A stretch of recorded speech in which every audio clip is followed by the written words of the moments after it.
Un territoire à peine plus grand que le Royaume-Uni, un voyage au Burkina Faso, le pays des hommes intègres, offre une belle palette de paysages variés et dépaysants. De la région vallonnée et verdoyante des cascades autour de Banfora aux plaines désertiques du Sahel autour de Gorom-Gorom en passant par des forêts comme celle de Kou, les paysages du Burkina sont aussi le théâtre d'une faune extrêmement riche. Vous la découvrirez dans des réserves naturelles telles que celle de Nazinga ou dans le parc national d'Arli. Les paysages du Burkina racontent aussi des siècles d'histoire à travers un patrimoine culturel et architectural étonnant dans les étonnants villages de Tiébélé et de Niansogoni ou encore au milieu des pics de Sindou. Les deux villes principales du pays, Ouagadougou et Bobo-Dioulasso, méritent aussi le détour, et même plus, elles vous séduiront par leur charme nonchalant, leur dynamisme culturel et la bonne humeur générale de leurs habitants. Voici le top 10 donc de ces lieux uniques à ne pas manquer. Si vous êtes nouveau sur ma chaîne, n'oubliez pas de liker, et de vous abonner en activant la cloche de notification pour ne rater aucune de mes prochaines vidéos. Carrefour de l'Afrique sahélienne et capitale du Burkina Faso située en son centre, Ouagadougou, surnommée Ouaga la Belle ou tout simplement Ouaga, est une ville à la fois dynamique, culturelle, accueillante et fort sympathique. Elle vit de jour comme de nuit au rythme des maquis, petits restos typiques, des bars, des concerts, des cinémas en plein air et des festivals.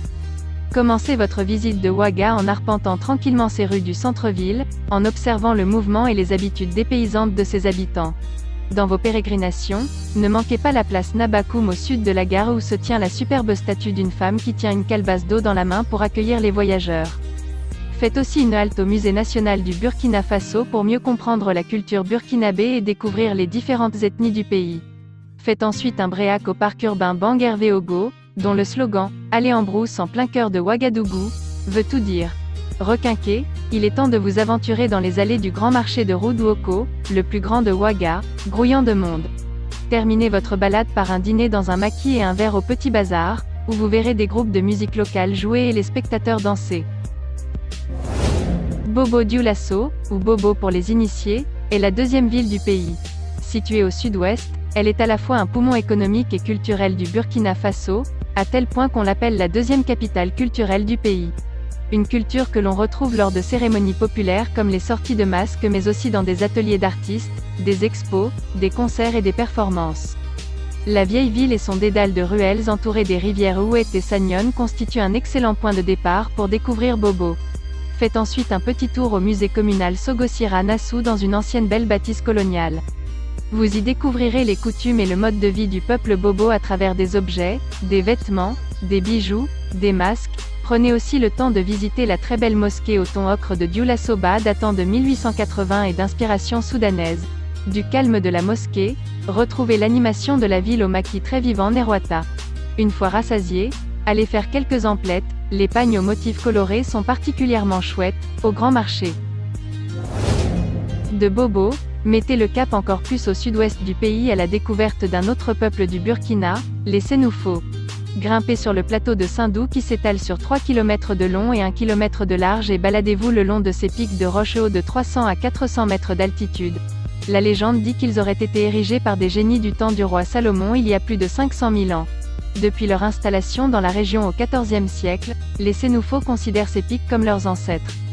Sur les hauteurs de ce lieu magnifique dont le nom signifie « village protégé », des rites ancestraux sont toujours pratiqués tels que des cérémonies de remerciement et même des sacrifices. En vous promenant sur le plateau et dans le village de Sindou en contrebas, ne vous étonnez donc pas si vous ressentez des énergies spirituelles. Pour ne rater aucune miette de l'histoire des Sénoufos et de ce lieu à la fois splendide et sacré, offrez-vous une visite guidée. Capitale de la région des Cascades, Banfora est une ville provinciale où il fait bon vivre, sur la ligne de chemin de fer Ouaga-Abidjan. Créée au tout début du XXe siècle par les ethnies Karaboro, Turca et Gouin venus du Ghana, elle devint ensuite un poste militaire et administratif sous la colonie française. Calme et tranquille, à l'ombre des anciennes bâtisses coloniales, elle constitue une base idéale et calme pour explorer la pittoresque région qui l'entoure. Outre les immanquables cascades de Karfigela à 12 km au nord-ouest de Banfora, vous en découvrirez d'autres, dont celle de Banfora, à proximité de la ville. Allez aussi vous balader sur les bords du lac Tangrela, où vivent et pataugent des hippopotames baies sacrés. Autres incontournables de la région, les dômes de Fabédougou, des formations de roches calcaires qui ont pris la forme de dômes avec le temps et l'érosion. De retour à Banfora, vous apprécierez l'ambiance sympathique du grand marché, surtout le dimanche quand tous les marchands sont présents. Vous y découvrirez de chouettes objets d'artisanat local ou importés de la Côte d'Ivoire toute proche. Et au détour d'une allée, vous trouverez toujours une buvette ou un petit maquis sympa où vous serez toujours chaleureusement accueillis. Un autre village, un autre peuple. Cette fois, il s'agit de Tiébélé et du peuple Kassena.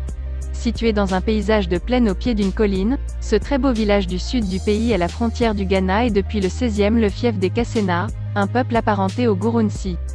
Resté quasiment intact depuis près de 5 siècles, l'architecture de son habitat en matériaux locaux, terre, bois et paille, vous séduira d'autant plus que chaque case est ornée de décorations murales, œuvres des femmes du village. La cour royale est un incontournable et les guides Kassena vous charmeront tout en vous apprenant tout ce que vous avez toujours voulu savoir sur la culture de ce peuple. Baladez-vous ensuite dans les ruelles du village pour une découverte du quotidien des Kassena d'aujourd'hui. Si leur culture vous séduit particulièrement, rendez-vous au village voisin de Tangasogo moins touristique mais dont l'architecture des concessions vous ravira. L'accès à l'étonnant village troglodyte de Nyansogoni, proche de la petite ville de Lumana au sud-ouest du pays, demande quelques efforts, surtout si la température avoisine les 40 degrés Celsius, car ce dernier se situe au sommet d'une petite falaise surplombant une savane sauvage. Son ascension, un tantinet ardu, ne peut se pratiquer qu'accompagné d'un guide. Une fois au sommet, vous ne regretterez pas vos efforts, la vue sur la brousse alentour est tout aussi surprenante que la découverte des cases troglodytes de cet ancien village perché. Abandonné depuis le début des années 1980, il fut le fief et le refuge du groupe ethnique Ouara, ou Ouara, alors menacé par le peuple Sénoufo. Aujourd'hui, c'est un village à la fois hors du temps et totalement époustouflant. Les petites cases de banco et les greniers en terre adossés à la falaise se fondent harmonieusement dans un paysage grandiose.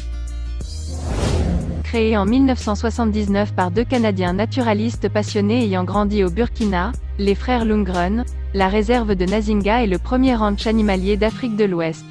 Pour assurer la pérennité de certaines espèces et les protéger, les Lundgren décident de créer une zone d'un périmètre de 133 km d'élevage en grandeur nature et dont le fonctionnement est calqué sur celui des ranchs d'Afrique australe.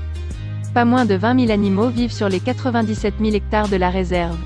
Parmi eux, des mammifères tels que des singes, des antilopes, des biches, des crocodiles et des éléphants, mais aussi plus de 275 variétés d'oiseaux. Lors de votre safari, vous apprécierez aussi la flore de cette région subsaharienne. Outre les animaux et la végétation, les 600 km de pistes du ranch vous mèneront aussi à des petits villages, la réserve en compte 11 des ethnies Gurunsi et Kassena. Sachez également que même si la réserve est ouverte toute l'année, la période sèche de décembre à avril est celle pendant laquelle vous verrez le plus d'animaux. Cap sur le nord du pays, au centre de la réserve naturelle du Sahel, à Gorom Gorom. Souvent considéré comme un lieu de passage pour visiter le Sahel, la plupart des voyageurs ne s'y attardent pas.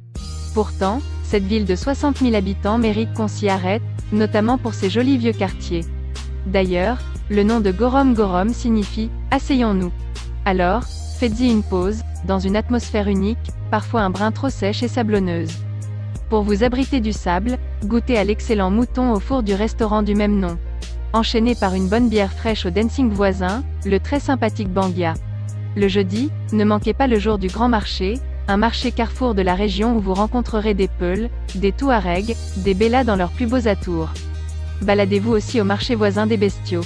Et si vous n'avez pas le mal de mer, offrez-vous une petite balade chaloupée en dromadaire. Au sud-est du Burkina Faso, le parc national d'Arli partage ses limites avec le parc national de la Pendjari au Bénin et est un véritable paradis pour les amoureux de la nature. Sa forêt, portant également le nom d'Arli, constitue l'un des écosystèmes naturels du Burkina Faso les mieux préservés et les plus riches en faune sauvage. Vous pourrez en effet y croiser des reptiles, dont des crocodiles, des éléphants, des lions, des phacochères, des buffles, des antilopes, des hérons, des cigognes. Du fait de son degré de protection, la chasse y est strictement interdite, vous tomberez nez à nez avec une faune sans doute moins farouche que dans les autres réserves du pays. Pourtant, le parc national d'Arli a connu des jours meilleurs. Délaissé ces dernières années, ses infrastructures laissent parfois à désirer, notamment les pistes pendant la saison des pluies. Un projet de réhabilitation du parc est en cours de réalisation, participez à votre niveau en vous immergeant dans son patrimoine naturel. La forêt de Cou est un trésor inattendu à seulement 18 km à l'ouest de Bobo. Cette réserve naturelle de 115 hectares abrite en effet 3 types d'écosystèmes totalement différents. Une forêt vierge tropicale, idéale pour prendre un peu le frais sous la chaleur de midi, une plantation de teck et une savane boisée. Vous pouvez aisément vous balader d'un type de forêt à l'autre grâce à des sentiers de randonnée très sympathiques. Cette nature foisonnante bénéficie aussi d'un point d'eau où vous pourrez vous baigner et vous prélasser sur les berges sablonneuses aménagées sur le site de la forêt de Dindresso. À l'entrée de la forêt de Cou, ces 115 hectares sont entièrement clôturés, un petit musée sympathique sous forme d'habitation bobo vous attend. Après l'avoir visité, la vie traditionnelle des villageois de Nassau, objets, instruments de musique et agricoles, n'aura plus de secrets pour vous.